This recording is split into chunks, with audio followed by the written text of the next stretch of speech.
Hello friends, today we will learn about cellular organization. First is membrane structure and function. We'll study first membrane structure and function. That is, first is plasma membrane structure and function. The plasma membrane is a phospholipid bilayer in which protein molecules are either partially or wholly embedded. The phospholipid bilayer has a fluid consistency comparable to that of light oil, and the proteins are scattered throughout the membrane. Therefore, they form a mosaic pattern. So, the plasma membrane is and its pattern is also called as fluid mosaic model of membrane structure. Phospholipids spontaneously arrange themselves into a bilayer. The hydrophilic polar heads of the phospholipid molecules face the outside and inside of the cell where water is found, and the hydrophobic means water fearing nonpolar tails face each other. In addition to phospholipids, there are two types of lipids in the plasma membrane. One is glycolipid, having have a structure similar to phospholipids, except that the hydrophilic head is a variety of sugars joined to form a straight or branching carbohydrate chain. Cholesterol is a lipid that is found in animal plasma membranes, and related steroids are found in plasma membrane of plants. Okay. Cholesterol reduces the permeability of the membrane to most biological molecules. The proteins in a membrane may be peripheral protein or integral proteins. Peripheral proteins occur either on the outside or the inside surface of the membrane. Some of these are anchored to the membrane by covalent bonding. Still others are held in place by non-covalent interactions that can be disrupted by gentle shocking or by change in the pH. Integral proteins are found within the membrane and have hydrophobic regions embedded within the membrane and hydrophilic regions that project from both surfaces of the bilayer. Many integral proteins are glycoproteins which have an attached carbohydrate chain. As with glycolipids, the carbohydrate chain of sugars products externally. Therefore, it can be said that the plasma membrane is sugar coated. The plasma membrane is asymmetrical. The two halves are not identical. The carbohydrate chains of the glycolipids and proteins occur only on the outside surface, and the cytoskeletal filaments attach to proteins only on the inside surface. Let's know about fluidity of the plasma membrane. At body temperature, the phospholipid bilayer of the plasma membrane has the consistency of olive oil. The greater the concentration of unsaturated fatty acid residues, the more fluid is the bilayer. In each monolayer, the hydrocarbon tails wiggle and the entire phospholipid molecule can move sideways at a rate averaging about 2 micrometer, the length of a prokaryotic cell, per second. The fluidity of a phospholipid bilayer means that cells are pliable. Although some proteins are often held in place by cytoskeletal filaments, in general, proteins are free to drift literally in the fluid lipid bilayer. This has been demonstrated by fusing mouse and human cells and watching the movement of tagged proteins. 40 minutes after fusion, the proteins are completely mixed. The fluidity of the membrane is needed for the functioning of some proteins, such as enzymes, which become inactive when the membrane solidifies. After and mouse cell fusion, the plasma membrane proteins of the mouse and the human cells mix within a short tin. Let's know about the mosaic quality of the membrane. The plasma membranes of various cells and the membranes of various organelles each have their own unique collections of proteins. The proteins form different patterns according to the particular membrane and also within the same membrane at different times. When you consider that the plasma membrane of a red blood cell contains over 50 different types of proteins, you can see why the membrane is said to be a mosaic. The integral proteins largely determine a membrane's specific functions. Certain plasma membrane proteins are involved in the passage of molecules through the membrane.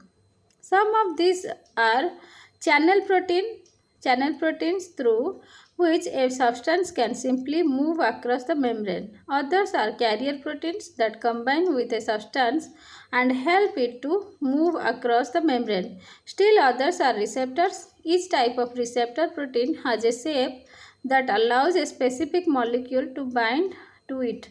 The binding of a molecule such as hormone can cause the protein to change its shape and bring about a cellular response.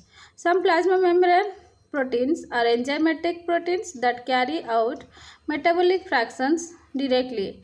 The peripheral proteins associated with the membrane often have a structural role in that they help stabilize and shape the plasma membrane. Let's know about cell recognition. The carbohydrate chains of glycolipids and glycoproteins serve as the fingerprints of the cell. The possible diversity of the chain is enormous. It can vary by the number of sugars, by whether the chain is branched, and by the sequence of the particular sugars. Glycolipids and glycoproteins vary from species to species, from individuals to individual of the same species, and even from cell to cell in the same individual. Therefore, they make cell-cell recognition possible. Researchers working with mouse embryos have shown that as development proceeds, the different type cells of the embryo develop their own carbohydrate chains, and that these chains allow the tissues and cells of the embryo to sort themselves out. As we probably know, transplanted tissues are often rejected by the body. This is because the immune system is able to recognize that the foreign tissue cells do not have the same glycolipids and glycoproteins as the rest of the body cell. We also know that a person's particular blood type is due to the presence of particular glycoproteins in the membrane of red blood cells. Let's know about the permeability of the plasma membrane. The plasma membrane is differentially permeable. Some substances can move across the membrane and some cannot. Macromolecules cannot diffuse across the membrane because they are too large. Ions and charged molecules cannot cross the membrane because they are unable to enter the hydrophobic phase of the lipid bilayer. Non-charged molecules such as alcohols and oxygen are lipid soluble and therefore can cross the membrane with ease. They are able to slip between the hydrophilic heads of the phospholipids and pass through the hydrophobic tails of the membrane. Small polar molecules such as carbon dioxide and water also have no difficulty crossing through the membrane. The molecules follow their concentration gradient, which is a gradual decrease in concentration over distance. To take an example, oxygen is more concentrated outside the cell than inside the cell because a cell uses oxygen during aerobic cellular respiration. Therefore, oxygen follows its concentration gradient as it enters a cell. Carbon dioxide, on the other hand, which is produced when a cell carries on cellular respiration is more concentrated inside the cell than outside the cell, and therefore it moves down its concentration gradient as it exits a cell. Special means are sometimes used to get ions and charged molecules into and out of the cells. Macromolecules can cross a membrane when they are taken in or out by vesicle formation. Ions and molecules like amino acids and sugars are assisted across by one of two classes of transport proteins. Carrier proteins combine with an ion or molecule before transporting it across the membrane. Channel proteins form a channel that allows an ion or charged molecule to pass through. Our, dis- our discussion in this chapter is largely restricted to carrier proteins. Carrier proteins are specific for the substances they transport across the plasma membrane. Ways to cross a ways to crossing a plasma membrane are classified as passive or active. Passive ways, which do not use chemical energy, involve diffusion or facilitated transport. These passive ways depend on the motion energy of ions and molecules. Active ways, which do require chemical energy, include active transport, endocytosis, and exocytosis.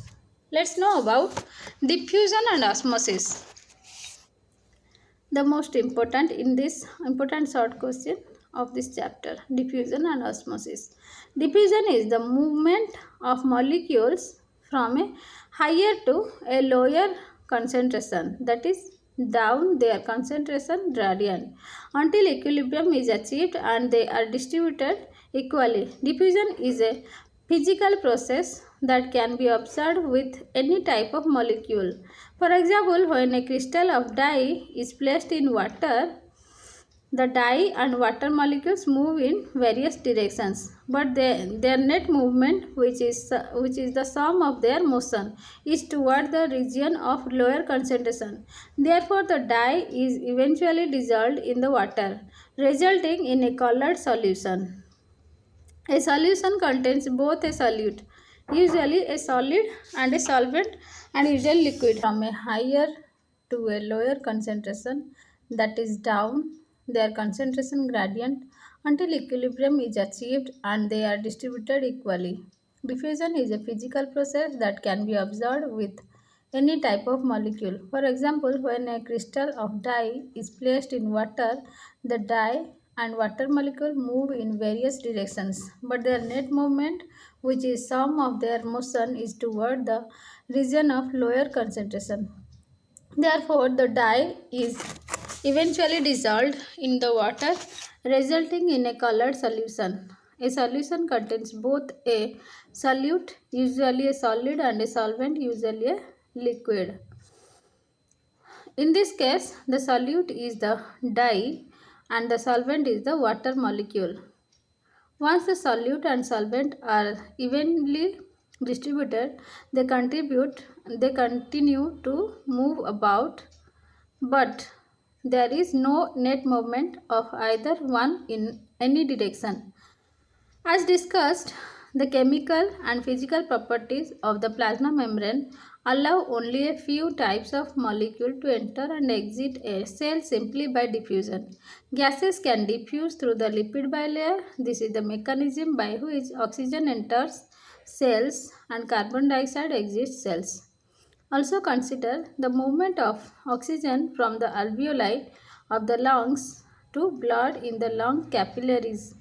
After inhalation, inhalation means breathing. Breathing in, the concentration of oxygen in the alveoli is higher than that in the blood. Therefore, oxygen diffuses into the blood. Now let's know about osmosis. Osmosis is the diffusion of water into and out of the cell. To illustrate osmosis, a three-steel tube containing a 10% sugar solution is covered at one end by a differentially permeable membrane and is then placed in a beaker containing a 5% sugar solution. The beaker contains more water molecules per volume and the crystal tube contains fewer water molecules per volume. Under these conditions, there is a net movement of water from the beaker to the inside of the crystal tube across the membrane. The solute is unable to pass through the membrane. Therefore, the level of the solution within the crystal tube rises. Let's know, let's know in details about osmosis. A differentially permeable membrane separates two solutions. The membrane does not permit passage of the solute. Second point is the beaker has more water, that is lower percentage of solute, and the crystal tube has less water. The membrane Third point is the membrane permits passage of water and there is a net movement of water from the beaker to the inside of the crystal tube. Fourth point is in the end the concentration of the solute in the crystal tube is less than 10%. Why? Because there is now less solute per volume and the concentration of the solute in the beaker is greater than 5%. Again question arises, why? Because there is now more solute per volume. Water enters the crystal tube due to the osmotic pressure of the solution within the crystal tube. Osmotic pressure is the pressure that develops in a system due to osmosis. In other words, the greater the possible osmotic pressure, the more likely water will diffuse in that direction. Due to osmotic pressure, water is absorbed from the human large intestine, is retained by the kidneys and is taken deep by capillaries from tissue fluid. Let's know about tonicity. Tonicity refers to the strength of a solution in relationship to osmosis. In the laboratory, cells are normally placed in isotonic solutions, that is, the solute concentration is the same on both sides of the membrane and therefore there is no net gain or loss of water. The prefix iso means the same as and the term tonicity refers to the strength of the solution. A 0.9% solution of the salt sodium chloride is known to be isotonic to red blood cells. Hello friends, today we will learn about diffusion and osmosis. Diffusion is the movement of molecules from a higher to a lower concentration, that is down their concentration gradient until equilibrium is achieved and they are distributed equally. Diffusion is a physical process that can be observed with any type of molecule. For example, when a crystal of dye is placed in water, the dye and water molecule move in various directions, but their net movement, which is sum of their motion, is toward the region of lower concentration.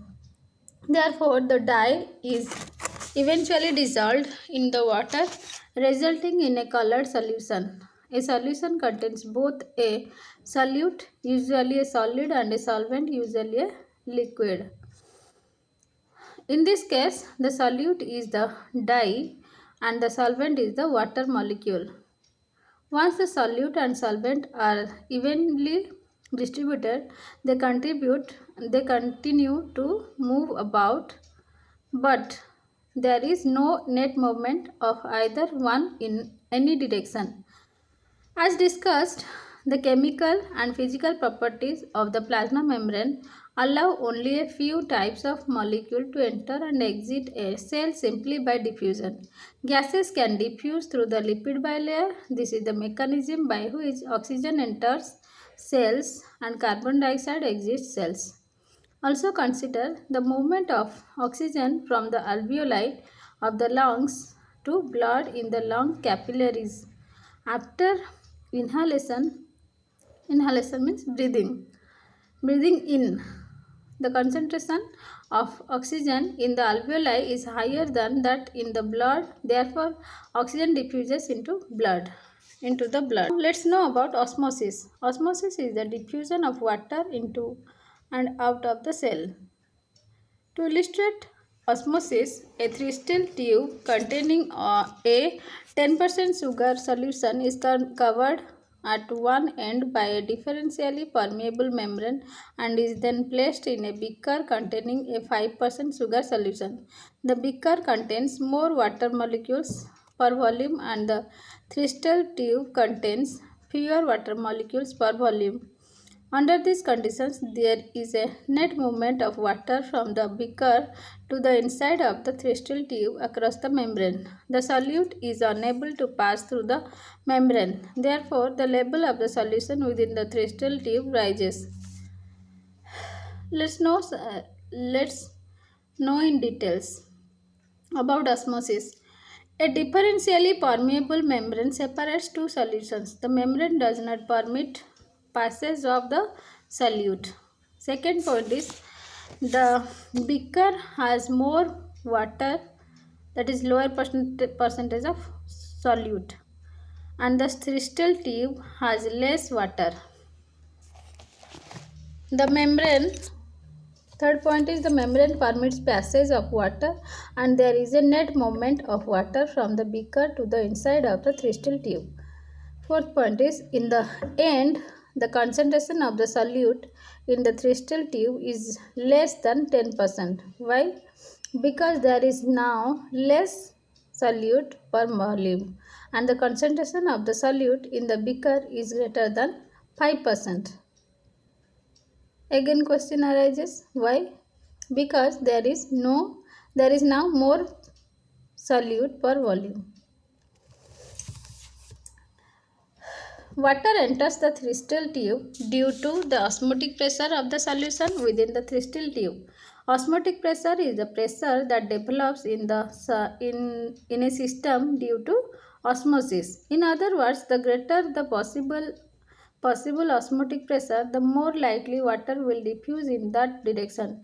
Due to osmotic pressure, water is absorbed from the human large intestine, is retained by the kidneys and is taken deep by capillaries from tissue fluid. Let's know about tonicity. Tonicity refers to the strength of a solution in relationship to osmosis.